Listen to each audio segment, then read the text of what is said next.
ओम नमः शिवाय, नमस्ते।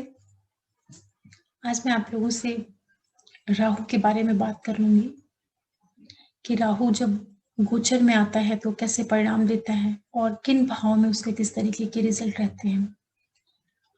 गोचर मैं इसलिए बोल रही हूँ कि जो आपकी जन्म की पत्रिका है, वहाँ पे राहु जन्मकालीन पत्रिका में किसी न किसी जगह पे बैठा होता है। लेकिन गोचर में जब वो आता है, तो कुछ भाव होते हैं जहाँ पे वो काफ़ी अच्छा परिणाम देता है, जिनमें से तीसरा भाव और छठा और 11वां, इनमें तो राहु अच्छा परिणाम देता ही देता है। लेकिन जो मेरा एक्सपीरियंस है कि जब गोचर में राहु लगन से निकलता है, लग्न भाव से, तृतीय से और छठवें भाव से, सातवें भाव से भी वो कभी कभी अच्छा परिणाम देता है और नवम भाव से भी वो अच्छे रिजल्ट देता है। इसके अतिरिक्त 10वें और 11वें भाव से भी वो अच्छे परिणाम देता है।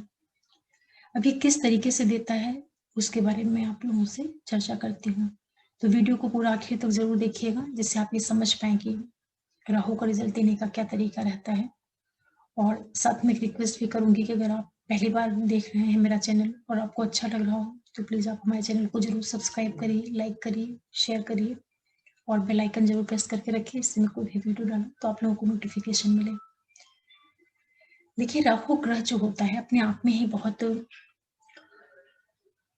रहस्य वाला ग्रह है और इसकी जो गिनती होती है वो क्रोर प्लैनेट के रूप में होती है, क्योंकि राहु केतु जो है इनका कोई फिजिकल एग्जिस्टेंस नहीं है, कोई इनका अस्तित्व नहीं है। ये दूसरे ग्रहों के तरीके से ब्रह्मांड में किसी पिंड के रूप में या किसी जो इनकी जो बॉडी फॉर्म होता है किसी भी ग्रह का, वो इनका नहीं है। इसीलिए इनको छाया ग्रह कहते हैं।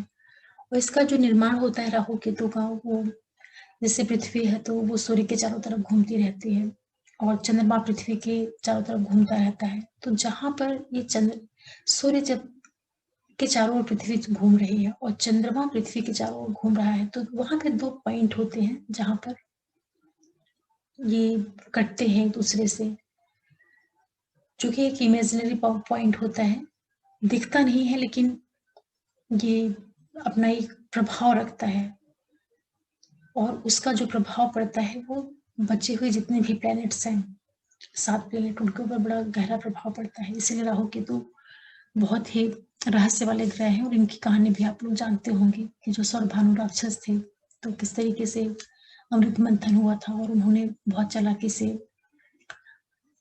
अपना रूप बदल करके देवताओं की पंक्ति में बैठे थे और अमृत पी लिया था। और ये चीज सूर्य और चंद्रमा ने देख लिया तो उन्होंने इशारा किया भगवान विष्णु को। विष्णु भगवान ही मोहिनी रूप बना करके आए थे और उन्होंने सोचा कि सारा जो अमृत है वो देवताओं को दे दिया जाए। लेकिन जो सौरभानु राक्षस था बहुत बुद्धिमान था, बहुत इंटेलिजेंट व्यक्ति था, तो वो बदल करके देवताओं की पंक्ति में गया था और उसके गले में एक अमृत की बूंद पड़ी थी, जिसकी वजह से वो अमर हो गया। इसलिए राहु बड़ा छद्म वाला ग्रह है, बहुत चालाक, बहुत क्रूर प्लेनेट है। तो ये कैसे, मैं कहानी तो आपको बहुत ज्यादा नहीं बताऊंगी, नहीं तो बहुत टाइम उसमें लग जाएगा। बस आप ये समझ लीजिए कि जो राहु कैसे कैसे प्रभाव देता है। तो जब भी गोचर में राहु आता है और पहले भाव में आता है, तो पहले भाव में जब राहु आएगा, अब एक चीज और भी ध्यान देने की रहती है कि ये किन राशियों में अच्छा प्रभाव देता है।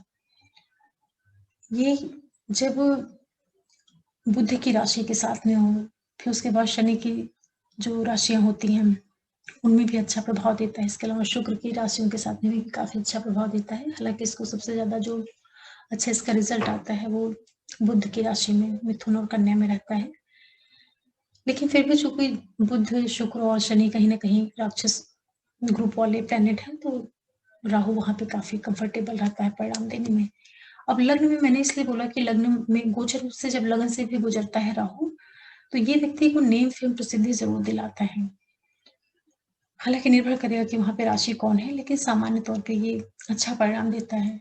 लेकिन जब राहु लगन से होकर के ट्रांजिट करता है, तो उसका जो 7वां भाव है, लाइफ पार्टनर, बिजनेस पार्टनर का, उस पे इसकी दृष्टि जाती है, तो वैवाहिक संबंधों को थोड़ा खराब करने का काम करता है। और जो आपका जीवन है पर्सनल लेवल पे, उसमें कहीं न कहीं उथल-पुथल मचाता है। लेकिन जो बाहरी दुनिया है, उस दृष्टि से ये सफलता भी देता है। क्योंकि ये प्लैनेट ही लग्ज़री का दिखावे का, छल का, छद्म का, इन चीज़ों को लेकर के चलता है। तो लगन से जब ये गुज़रेगा तो कहीं न कहीं व्यक्तित्व को बढ़ाने का काम इस तरह के योग्य ज़रूर बना देता है। उसके बाद राहु जब दूसरे भाव से गुज़रता है और एक चीज़ और भी है कि जब राहु लगन से गुज़रेगा तो वो आपके एक तो व्यक्तित्व को उभारने का काम करेगा और 5वें भाव को भी देखेगा। तो 5वां भाव जो होता है नक्षत्र लेवल पे 5 और 9 को भी कनेक्ट कर लेता है। तो जो 5वां भाव होता है वो हमारी बुद्धि का होता है, उसमें कहीं न कहीं बढ़ोतरी करने का काम करता है। उधर 9th हाउस जो होता है वो हमारे हायर एजुकेशन का और धर्म, कर्म इन चीज़ों का होता है, पिता का होता है। तो लग्न से जो ट्रांजिट में आता है राहु तो ये भी अच्छा परिणाम दे देता है। हालाँकि मैरिड लाइफ के ऊपर थोड़ा-सा इसका नेगेटिव इन्फ्लुएंस आता है। इसके बाद जब राहु तृतीय भाव से गोचर करता है, तो जो तीसरा भाव होता है वो हमारे भाई-बहनों का भाव होता है और वहाँ पर रह कर के राहु व्यक्ति को काफ़ी पराक्रमी बना देता है और पराक्रम जब व्यक्ति का बढ़ जाता है तो बहुत सी चीज़ें उसके लिए आसान हो जाती हैं। कार्य करने में जो एक डेडिकेशन होता है, ये सारी चीज़ों के प्रति जुझारूपन देता है और तीसरा भाव जो होता है वो वाणी का होता है और साथ में जो नैसर्गिक जो कालपुरुष की पत्रिका है वो तृतीय भाव बुध की एनर्जी को लेकर के रहता है और बुध की एनर्जी में भी जो मिथुन की जो ऊर्जा होती है, तो मिथुन की ऊर्जा वहाँ पे होने के कारण राहु जब तृतीय भाव से गोचर करता है, तो वो व्यक्ति की वाणी में बहुत तेज़ी लाता है। वाणी में तेज़ी लाने का मतलब ये है कि व्यक्ति राहु के इन्फ्लुएंस में उसकी जो वाणी है, वो इतनी प्रभावशाली हो जाएगी, वो इतनी मजबूत हो जाएगी कि अपने वाणी के द्वारा भी बहुत सी चीज़ों को कर लेता है। आप इसको इस तरीके से समझ सकते हैं और इसके बाद तृतीय भाव में बैठा हुआ जो राहु होता है, वो सप्तम के ऊपर भी एस्पेक्ट डालता है। तो थोड़ा-सा जो विवाह वाला संबंध है, उसमें ज़रूर उतार-चढ़ाव लाने का कार्य करता है। लेकिन ये आपके लिए कहीं आपको एजुकेशन वगैरह से संबंधित चीज़ें हैं या कोई कहीं आपको ये दूर भेजने का भी काम कर देता है। चाहे ये शिक्षा की वजह से या किसी तरह के धार्मिक क्रियाकलापों की वजह से, उस पीरियड में कहीं न कहीं एक स्थान परिवर्तन जैसे योग भी निर्मित हो सकते हैं और ये एकादश भाव को भी एस्पेक्ट करता है, तो राहु का जो 11वें भाव के ऊपर एक प्रभाव होता है, तो 11वें भाव में राहु काफ़ी अच्छा परिणाम देता है। तो तीसरे में बैठ कर के जब गोचर में आता है, तो ये 11वें भाव को भी प्रभावित करता है, तो कहीं न कहीं ये इनकम वगैरह को बढ़ाने का काम करेगा या जो हायर सोसाइटी से जुड़े हुए लोग हैं, जो आपका फ्रेंड सर्कल वगैरह है, उधर से अ, चीज़ों को बढ़ाने का काम ही करना शुरू करता है। तो थर्ड हाउस का जो राहु होता है, गोचर में वो भी काफ़ी शुभता वाला परिणाम दे देता है। इसके बाद जब राहु पंचम भाव से गुजरता है, तो देखिए 5वां जो भाव होता है, 5वां भाव बुद्धि का भाव होता है और ये संतान का भाव होता है, शिक्षा का भाव होता है। तो यहाँ पे जब ये गोचर में आता है, तो यहाँ बैठ कर के ये आपके नवम भाव और लगन को से कनेक्शन बनाता है नक्षत्र लेवल पर। तो ये पुनः आपकी एक तो बुद्धि को तीव्र करेगा, बुद्धि के द्वारा जो है आपके दिमाग में तरह-तरह के आइडियाज़ आएँगे, नए-नए थॉट आएँगे, तो उसका आप जो है अपने कार्य में, व्यवसाय में आप प्रयोग कर सकते हैं। उसके द्वारा ये व्यक्ति को सफलता दिलाने का काम करता है। एकादश के ऊपर दृष्टि डाल कर के आपके सोसाइटी में जो बड़े लोग हैं या जो आपका फ्रेंड सर्कल है, उन सब लोगों से आपके संबंध को बनाएगा और कहीं न कहीं उससे आपको फ़ायदा होना शुरू हो जाता है। आपके व्यक्तित्व को भी उभारने का काम करता है और जो नवम भाव है, एजुकेशन है, आपके पिता हैं और जो आपका धर्म से संबंधित जुड़ा हुआ क्षेत्र है, उन भावों को भी ये कहीं न कहीं प्रभावित करता है। तो इन सारे भावों से संबंधित जो परिणाम है, उनमें पॉज़िटिविटी आपको देखने को मिल सकती है। इसके बाद राहु जब 6वें भाव में आता है, तो देखिए जो छठा भाव होता है राहु का, यहाँ पर राहु बहुत अच्छा परिणाम देता है क्योंकि ये त्रिषणायक भाव है ये और यहाँ पे राहु एक तरीके का शत्रुहंता योग बनाता है क्योंकि राहु क्रूर प्लैनेट है और छठवां भाव जो है वो भी खराब ऊर्जा को लेकर के चलता है, रोग को, ऋण को, शत्रु को। तो यहाँ जब राहु आएगा तो जो भी आपके शत्रु वगैरह हैं उनका विनाश कर देना है या उनको बिल्कुल खत्म कर देना। तो आपके जो पहले से किसी तरह के कर्जे वगैरह रहते हैं या कोई डिजीज़ वगैरह चली आ रही है किसी तरह का, कोई जो जो भी आपकी लाइफ में कुछ तकलीफ़ें होती हैं, उनको ये दूर करने का काम करता है। इसे आप इस तरीके से समझ सकते हैं। और द्वादश भाव से भी राहु दृष्टि से संबंध बनाता है, तो ये कहीं न कहीं आपके लिए विदेश से कोई संबंध स्थापित करने का कार्य करता है या किसी तरह का इन्वेस्टमेंट वगैरह भी करवा सकता है। ऐसे योग छठे का राहु आपको दे सकता है। और छठे में बैठ के 5वीं दृष्टि से आपके कर्म क्षेत्र को देखता है, तो वहाँ भी कहीं न कहीं एक बढ़ोतरी करने का काम करता है। इसके अतिरिक्त ये आपके द्वितीय भाव को भी देखता है, छठे में बैठ कर के, तो थोड़ा-सा वाणी वगैरह की दृष्टि से उसका केयर करना चाहिए, क्योंकि द्वितीय भाव अपने परिवार का होता है, कुटुंब का होता है, तो छठवीं से गोचर करता हुआ जो राहु रहेगा, वो आपके कुटुंब और वाणी वाले स्थान में थोड़ा न्यूनता ला सकता है, तो उसके प्रति केयरफुल होके रहना चाहिए। इसके बाद जब राहु 7वें भाव से गोचर करता है, तो देखिए 7वां भाव चूँकि विवाह का भाव है, दाम्पत्य का और बिज़नेस का भाव है, बिज़नेस पार्टनर का भाव होता है। तो यहाँ पे जब राहु आएगा, तो ये आपके जीवन साथी के साथ तो संबंधों में थोड़ी कमी लाने का काम करेगा। ये गोचर में टेम्परेरी जब 1.5 साल के लिए आता है, तो इस तरह के डिस्टर्बेंस आते हैं मैरिड लाइफ में। लेकिन चूँकि राहु वहाँ पे बैठ कर के कहीं न कहीं आपका विदेश से भी संबंध बनाने का कार्य करता है। इसीलिए जिसके जन्म की पत्रिका में सप्तम में राहु होता है, तो या तो उसके वैवाहिक जीवन में किसी तरह की अशांति रहती है या तकलीफ रहती है, और नहीं तो फिर उसकी जो मैरिज है वो कहीं दूसरी कास्ट में हो जाना या किसी अपने अपनी सिटी से, अपने स्टेट से या अपने कंट्री से दूर कहीं, कहने का मतलब कि अपने जो भी सोसाइटी होती है उससे अलग हट करके विवाह करवा देना या कहीं बाहर के व्यक्ति से किसी तरह का संबंध स्थापित कर देना। तो 7वें से गोचर करता हुआ कि जो राहु रहता है, वो व्यक्ति के लिए कुल मिलाकर के विदेश से संबंध या विदेश से लाभ दिलाने का काम ज़रूर करता है। और 7वें में बैठ कर के एकादश भाव को भी एक्टिवेट करता है, तो जो भी आपके मित्र वगैरह होते हैं या जो सोसाइटी के बड़े लोग होते हैं, उनसे संबंध स्थापित करा करके इनकम वगैरह की वृद्धि कराना, इस तरीके का ये करता है कार्य। और साथ में ये लगन के ऊपर भी दृष्टि डालता है, तो व्यक्तित्व को उभारने का काम करता है, क्योंकि राहु क्या है, माया है, छल है। इस तरीके से राहु अपना प्रभाव देता है। और तृतीय भाव पे दृष्टि डालता है, तो तृतीय भाव चूँकि पराक्रम का होता है, कम्युनिकेशन का होता है, और वहाँ की जो राशि है मिथुन, उसको इनडायरेक्टली ये एक्टिवेट करता है, तो व्यक्ति के अंदर जो वाणी है, उसकी वाक्पटुता है, वो सारी चीज़ें काफ़ी अच्छी हो जाती हैं, या कह लीजिए कि अपनी वाणी के द्वारा भी बहुत से कार्यों को अच्छे से कर लेता है। तो 7वां वाला जो गोचर है, राहु जब सप्तम भाव से भी गोचर करता है, तो वो भी कभी एक मैरिड लाइफ को छोड़ कर के बाकी दृष्टि से अच्छा परिणाम देता है। इसके बाद जब राहु नवम भाव से गोचर करता है, नवम का राहु जो होता है, वो इसलिए शुभ कह सकते हैं आप उसको, क्योंकि नवम भाव में बैठ कर के आपके लग्न से और पंचम से संबंध स्थापित कर लेगा नक्षत्र के आधार पे। तो चूँकि 5वां भाव बुद्धि का है, तो बुद्धि को तीव्र करने का काम करेगा, क्रिएटिविटी को ये बढ़ा देता है, क्योंकि 5वां भाव जो होता है हमारी रचनात्मकता का होता है, और राहु किसी भी चीज़ को बढ़ाने का काम करता है, क्योंकि वो इल्यूज़न है, वो किसी चीज़ को वृद्धि देने का काम करता है। और 5वां भाव जो होता है, वो नैसर्गिक पत्रिका में सूर्य वहाँ का स्वामी होता है, तो सूर्य भी क्रिएटिविटी को दिखाता है।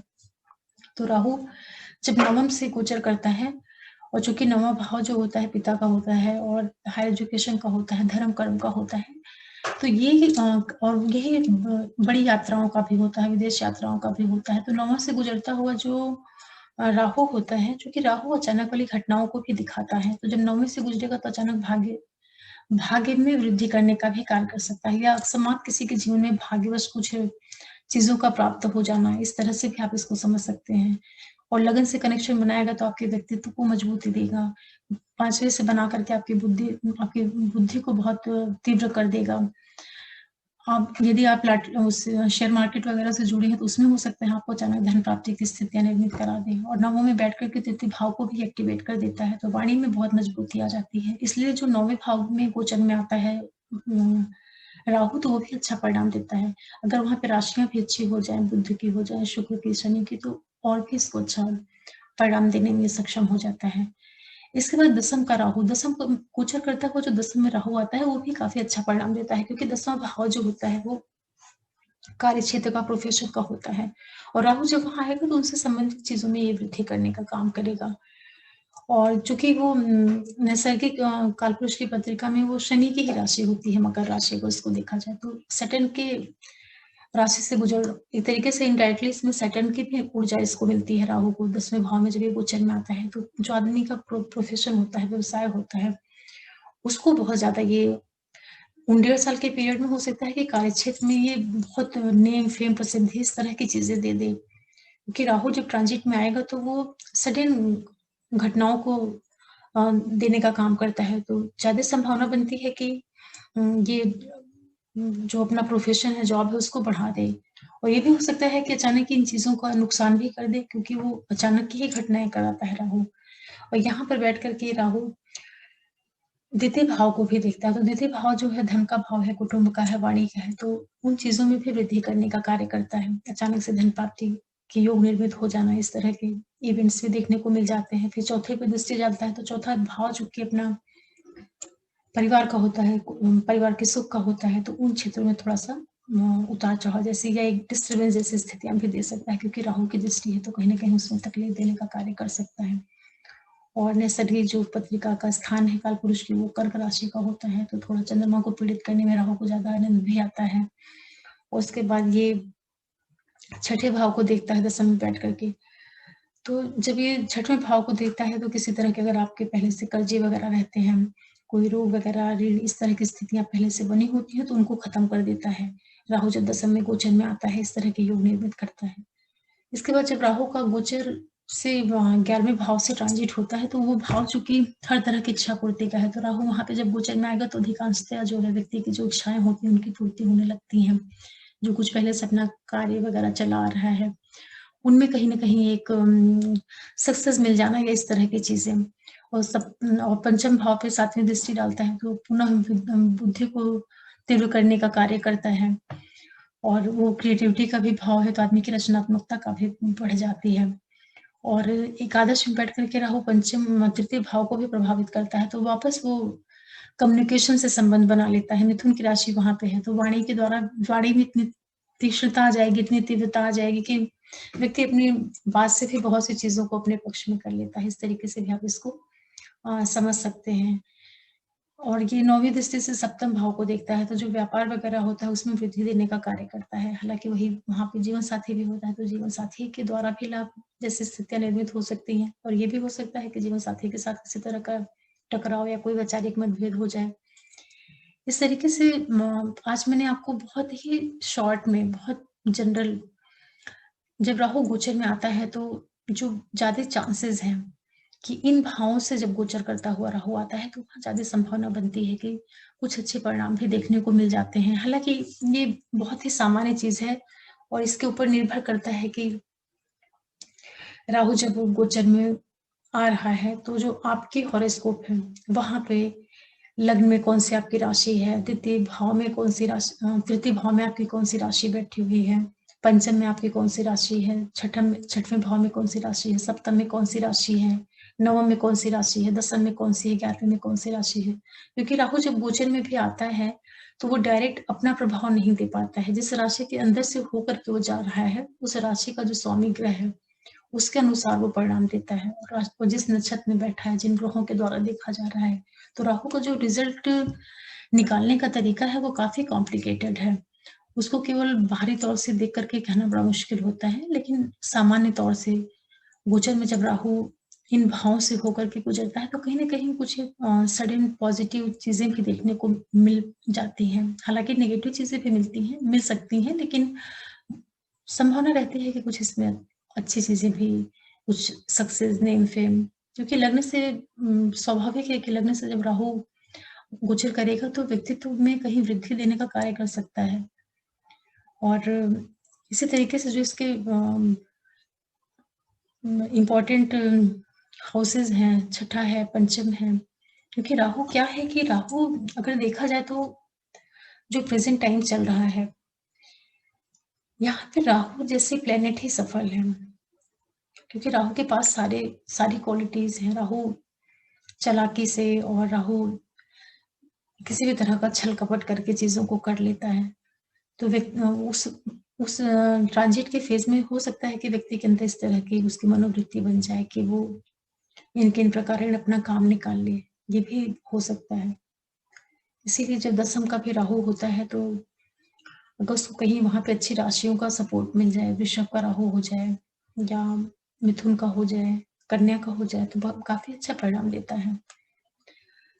आज मैंने आपको बहुत ही अधिक संक्षेप में इसको बताया है, बाकी इसको मैं डिटेल में अलग-अलग वीडियोज़ में फिर लेके आऊँगी। लेकिन आज आप सामान्य तौर से सिर्फ़ इतना जान लीजिए कि राहु जब भी गोचर में लग्न से, तृतीय से, पंचम, षष्ठम, सप्तम, नवम, दसम और एकादश से गोचर करेगा तो कहीं न कहीं फ़ायदा ज़रूर कराएगा।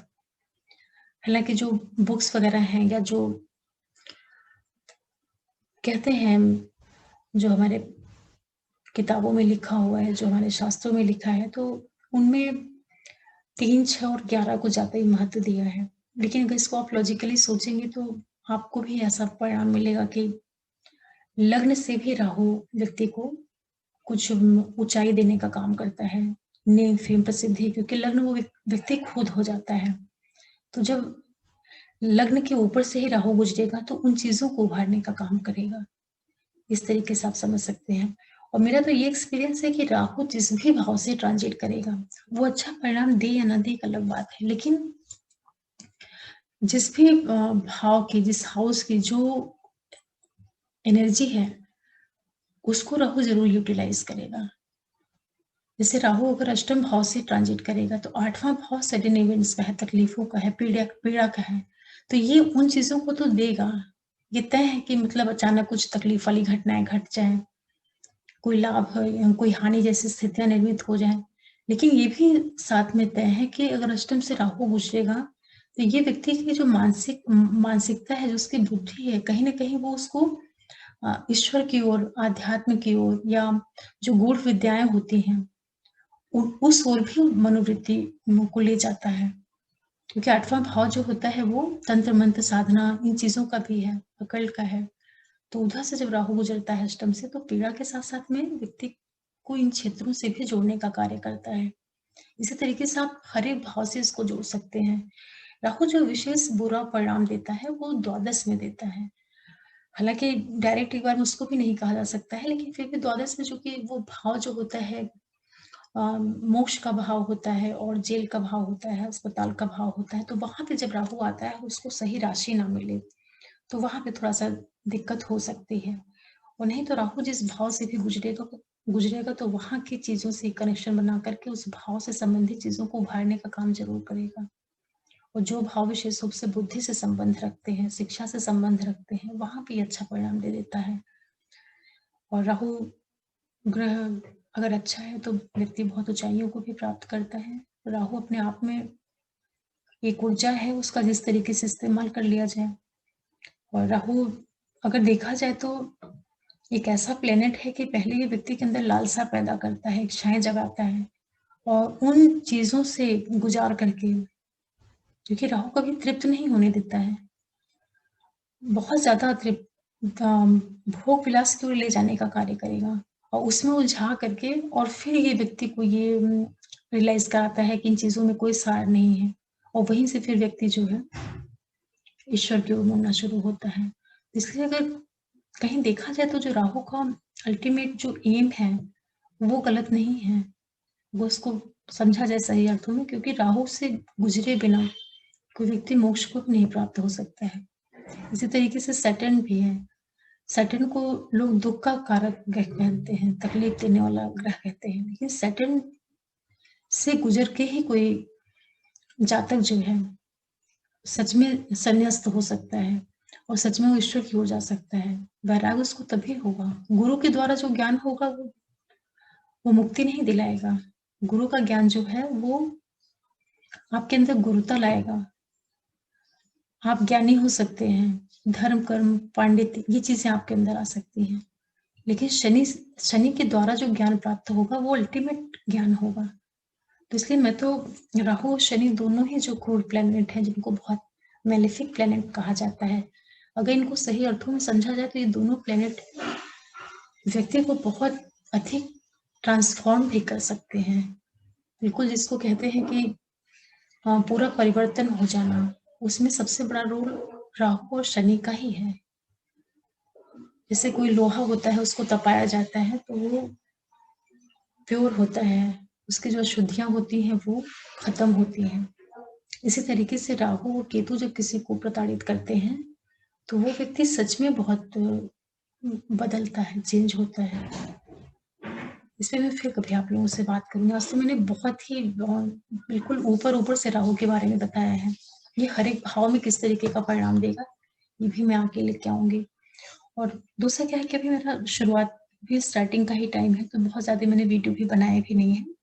अभी बहुत काम करने को बाकी है, लेकिन ये है कि जब आप लोगों का सपोर्ट, सहयोग मिलता रहेगा तो कार्य करने की इच्छा भी बनी रहती है। और आशा कर रही हूँ कि आप लोगों को मेरे चैनल से जुड़ के कुछ सीखने को मिल रहा होगा और मुझे भी आप लोगों से सीखने को मिलता है। मैं चाहती हूँ कि आप लोग कमेंट करें, क्या जानना चाहते हैं, तो मैं उसके ऊपर भी लेके आऊँ वीडियोज़। और फिर मैं आप लोगों से रिक्वेस्ट करूँगी कि अगर आप लोग पहली बार देख रहे हैं, तो आप हमारे चैनल को ज़रूर सब्सक्राइब करें, लाइक करें, शेयर करें और बेल आइकन को हमेशा प्रेस करके रखें, इससे वीडियो की नोटिफ़िकेशन आप लोगों को मिले।